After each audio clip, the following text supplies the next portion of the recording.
অনেক দুনিয়ার ছেলে, কিন্তু তার দুর্নীতি অনেক লম্বা। এই দুর্নীতি দীর্ঘদিন পর্যন্ত উপজেলা নির্বাহী সহ এবং তার সম্বন্ধী সহ তাদের সম্পর্ক রেখে এই দুর্নীতিগুলো করছেন, এবং এদের ছাড়া সম্পর্ক ছাড়া এই ঘরবাড়ি থেকে মানে নিরীহ মুক্তিযোদ্ধারা রক্ষা পায় নাই। আর একটা জিনিস হচ্ছে, তার বয়স ছিল না, সে একটা সার্টিফিকেট বানাইয়া সার্টিফিকেট দেখাইয়া সে মুক্তিযোদ্ধা হয়েছে, এবং এখান থেকে যে সুযোগ সুবিধা সে গ্রহণ করছে, আমি ওনাকে তোফাজ্জলের সমস্ত যে টাকাগুলা নেছে, ভোগ দখল করছে অন্যায়ভাবে, সেই টাকাগুলা আমি সরকারের কাছে ফেরত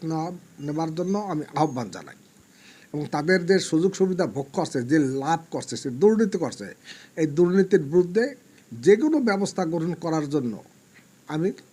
আপনাদের মাধ্যমে সরকারের কাছে অনুরোধ জানাই।